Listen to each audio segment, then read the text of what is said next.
নমস্কার, আমি রাখি। আমার নতুন আরো একটি ব্লগে আপনাদের সবাইকে স্বাগত জানিয়ে আজকের ব্লগটি শুরু করলাম।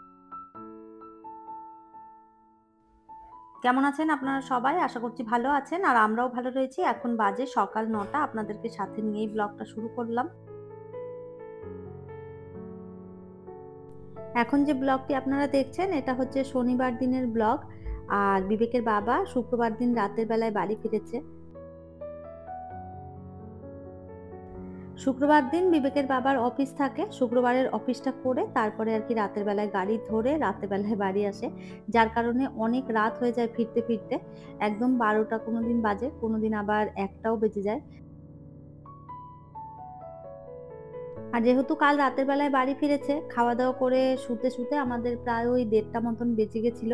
আর যার কারণে সকালবেলাতে ঘুম থেকে উঠতেও না অনেকটা দেরি হয়েছে। তো ওই জন্য তাড়াতাড়ি করে একটুখানি চা খেয়ে সকালের নাস্তা বানাতে চলে এলাম।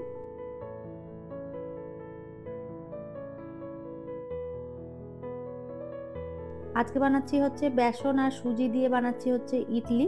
তো এই ইডলিটা খেতে ভীষণ ভালো লাগে। আমি আরো অনেকবার আগে বানিয়েছি। বিবেকের বাবা খুব পছন্দ করে। আর এই ইডলিটা তাড়াতাড়ি হয়েও যায়। দিয়েছিলাম সুজি, বেসন আর ওর মধ্যে দিয়েছিলাম টক দই। একটুখানি মেখে রেখে দিয়েছিলাম আর তারপরে ইনো দিয়েছি। আর এরপরে এই যে বসিয়ে দিলাম।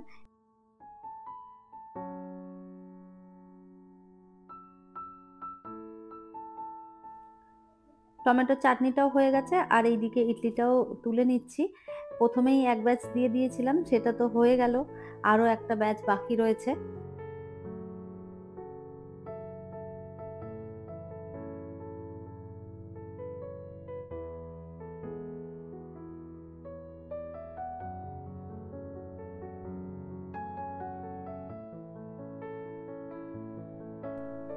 একটা ব্যাচ তুলে নিয়েছি, আরো একটা ব্যাচ দিয়ে দিলাম। তো আজকে না অনেকটা বেশি বেসনটা গোলা হয়ে গেছে। বেসনটাও দিয়েছিলাম বেশি করে আর সুজিটা যেহেতু ফুলে যায় মাপটা বুঝতে পারিনি। যার কারণে অনেকগুলো ইডলি হয়ে গেছে। ঘিয়ের মধ্যে একটুখানি পেঁয়াজ কুচি আর একটুখানি সর্ষে দিয়েছিলাম। তারপরে এটার উপরে আর কি তড়কা লাগিয়েছি।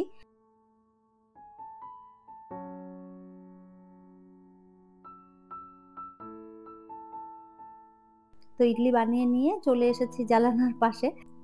আর এই জানালাতে বসে বসেই আমাদের খাবার খেতে ভীষণ ভালো লাগে, কেননা বাইরে এত সুন্দর দৃশ্য দেখা যায় আর এখানে খোলামেলা জায়গা, তো এখানে বসে খেতে খেতে বাইরের দৃশ্য দেখতে ভীষণ ভালো লাগে। বিবেকের বাবাকে ওইদিকে খেতে দিয়ে দিয়েছি আর আমি চলে এলাম দুপুরে রান্নার জোগাড় করতে, কেননা আপনাদের তো আগেই বললাম সকালবেলায় ঘুম থেকে অনেক দেরি করে উঠেছি, যার কারণে সব কাজেই দেরি হয়েছে। ওই জন্য আর সময় একটুও নষ্ট করিনি বসে। এখন যদি বসে একটুখানি ঢিলেমি দিতাম তাহলে আবার দুপুরে রান্নাটাতেও দেরি হয়ে যেত, যার কারণে ভাবলাম না বসে তাড়াতাড়ি করে রান্নাটা করে নিই। আর এই যে এসেই আমি শাকটা বেছে নিয়েছিলাম, টুকটাক আরো কাজকর্ম করেছি, খেয়ে উঠে কিন্তু আর রান্না করতে আসিনি। আপনারা হয়তো ভাববেন যে খেয়েই চলে এসেছি রান্না করতে, সেরকমটা নয়। টুকটাক কাজকর্ম আরো ছিল, সেইগুলো গুছিয়েছি আর এরপরে এই যে চলে এসেছি, শাকটা বেছে ধুয়ে নিয়েছিলাম আর এরপরে কেটে নিচ্ছি।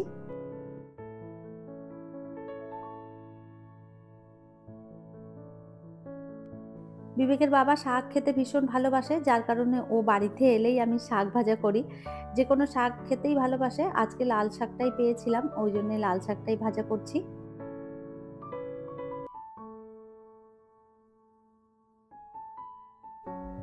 ভালো করে শাকটা কেটে ধুয়ে এদিকে বসিয়ে দেব। আর যতক্ষণে শাক ভাজাটা হতে থাকবে ততক্ষণে আমি আরো বাকি রান্নার জোগাড়গুলো করে নেব। আজকে রান্না করব চিকেন। তো চিকেন মানেই তো জানেন যে জোগাড় যন্ত্র অনেকটাই করতে হয়। তো আলু কাটবো, তারপরে মসলা করব, পেঁয়াজ কাটবো, সমস্তটা কেটে নেব। তো এইদিকে শাক ভাজাটা তার জন্য আগে আগে বসিয়ে দিলাম। বাইরে প্রচুর মেঘ করেছে, মনে হচ্ছে এক্ষুনি ঝমঝমিয়ে বৃষ্টি নামবে। তো দাঁড়ান আমি শাক ভাজাটা বসিয়ে নিয়ে বাইরের ওয়েদারটা আপনাদের দেখাই। আমাদের এইদিকে কয়েকদিন ধরে যে কি বৃষ্টি শুরু হয়েছে কি বলবো আপনাদের। পুজোটা মনে হচ্ছে এবছর আর ভালো করে দেখা যাবে না। এত বৃষ্টি, প্রত্যেকটা প্যান্ডেলের সামনেই জল জমা হয়ে গেছে। এই যে দেখুন যেমন বৃষ্টি শুরু হয়েছে আর তার সাথে সাথে রয়েছে হাওয়া। তো যাই হোক একটুখানি আপনাদেরকে দেখিয়ে দিলাম বাইরে থেকে কিরকম বৃষ্টি হচ্ছে। আর এই তো আমি সমস্তটা কেটে একদম গুছিয়ে নিয়েছি, আর এইদিকে আমার শাক ভাজাটাও হয়ে গেছে।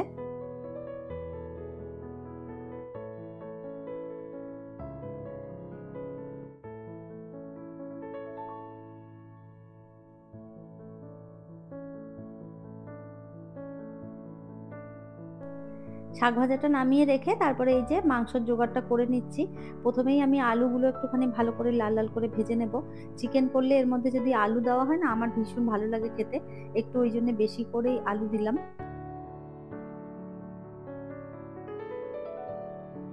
বিবেকও আলু দিয়েই ভাতটা ওকে মেখে দিই। কেননা চিকেনের ঝোলটা একটু ঝাল হয়, যার কারণে বিবেক খেতে পারে না। আর চিকেন একটুখানি ঝাল, ঝাল না করলে না খেতেও ভালো লাগে না। ওইজন্য একটুখানি ঝাল দিয়েই করি, আর ওইজন্যে বিবেককে ঝোল দিয়ে ভাত না মেখে দিয়ে আলুটা দিয়েই ভাত মেখে দিই। তাতে একটুখানি ঝালটা ওর কম লাগে। তো যাই হোক, ওইদিকে আলুটা ভেজে তুলে নিয়েছি, আর এরপরে পেঁয়াজটাও ভালো করে ভেজে নেব।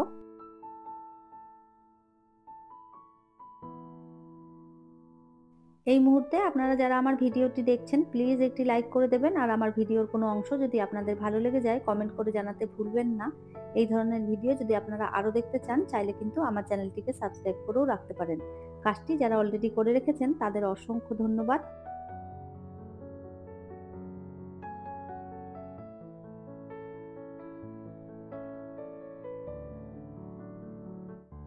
ভালো করে পেঁয়াজটা ভেজে নিয়ে ওর মধ্যে টমেটো দিয়ে দিয়েছিলাম, আর তার মধ্যে দিয়ে দিলাম জিরে গুঁড়ো, ধনে গুঁড়ো, নুন, হলুদ, লঙ্কার গুঁড়ো, আর দিয়েছি আদা রসুন পেস্ট।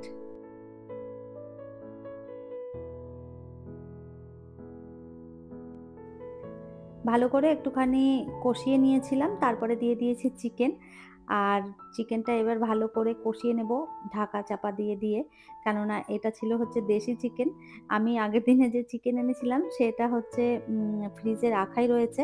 আর বিবেকের বাবা সকালবেলায় নিয়ে এসেছিল দেশি চিকেন, তো আজকে ওইটাই রান্না করা হচ্ছে।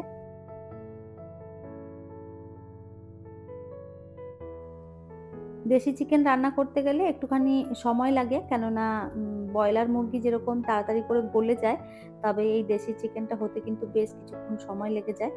তো যাই হোক, ভাতটা আমি আগেই করে নিয়েছিলাম, আর এদিকে চিকেনটা হয়ে গেলেই হয়ে যাবে রান্না করা। আজকে শাক ভাজা আর চিকেন, আর বেশি কিছু রান্না করব না। বিবেকের বাবাও যেহেতু বাড়িতে রয়েছে ওই জন্যে আসে মাঝে মধ্যে রান্নাঘরে, এটা সেটা আমাকে দেখায় বা একটুখানি গল্প করে, এসে দেখে যায় আমি কি করছি না করছি। তো যাই হোক, এসেছিল, মোবাইলে কিছু একটা দেখিয়ে গেল।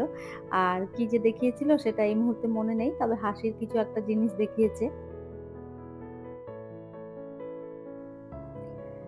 তো এইদিকে ভাবলাম যে শুধু শাক ভাজা আর চিকেন করব, সেটা ঠিকঠাক মানে ভালো লাগলো না। ওইজন্য আবারও একটুখানি পটল ভাজা বসিয়েছি। বিবেকের বাবা পটল ভাজাটাও খেতে ভীষণ ভালোবাসে, আর পটল ভাজা আমারও ভালো লাগে। তো ওইজন্য ভাবলাম একটুখানি পটলও ভেজে নিই।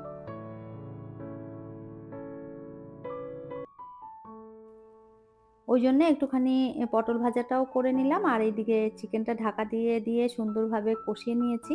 এরপরে এই যে জল দিয়ে দিয়েছি, ফুটে যাবে, তারপরে আরকি নামিয়ে নেব। রান্না প্রায় হয়েই গেছে। এরপরে আমি রান্নাঘরটা একটুখানি গুছিয়ে নেব। রান্নাঘরটা গুছিয়ে নিয়ে তারপরে যাব স্নান করতে। তারপরে পুজোও দিতে হবে।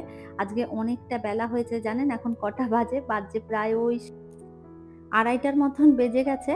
আর এরপরে এখনো স্নান করব, পুজো দেব, তারপরে দুপুরের খাবার খাবো। আজকে অনেকটা বেলা হয়েছে, প্রায় ওই খেতে, খেতে ৩:৩০ বাজবে।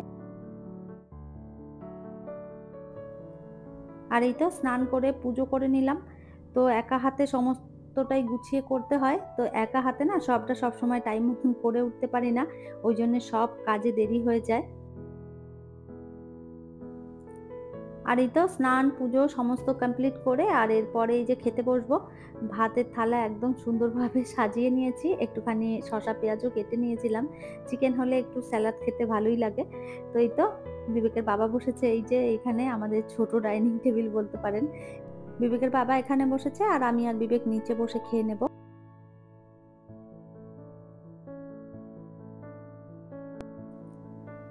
খাওয়া-দাওয়া কমপ্লিট করে আমরা একটুখানি রেস্ট নিয়েছিলাম। আর এখন বাজছে প্রায় ওই সন্ধ্যে ৭টা মতন। আমি ঘুম থেকে উঠে ড্রেস-ট্রেস সমস্ত চেঞ্জ করে সন্ধেবাতি দেখিয়ে দিয়েছি। আর বিবেকের বাবা এসেছে চা করতে। বিবেকের বাবা দারুণ চা করে। তো মাঝে মধ্যে বাড়িতে এলেই কিন্তু সন্ধ্যেবেলার চাটা বিবেকের বাবাই করে। রান্না-বান্না সেভাবে খুব একটা করতে পারে না। খুব একটা বলতে কি কোনো কিছুই পারে না। সিদ্ধ ভাতটাই করতে পারে। তবে চাটা কিন্তু খুব সুন্দরভাবে শিখেছে। চা করে খায় একা, একা যখন থাকে। তো ওইজন্য চাটা বেশ ভালো করে। কালারটা দেখুন কি সুন্দর কালার এসছে চায়ের।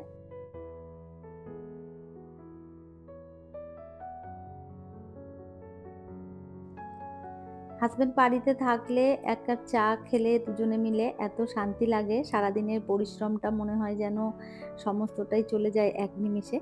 তো যাই হোক এই যে চা খেতে থাকি আর আজকের ব্লগটা এই পর্যন্তই। ফিরবো নতুন ব্লগ নিয়ে। ততক্ষণের জন্য সবাই ভালো থাকবেন, সুস্থ থাকবেন। আবারও দেখা হবে নতুন একটি ব্লগে।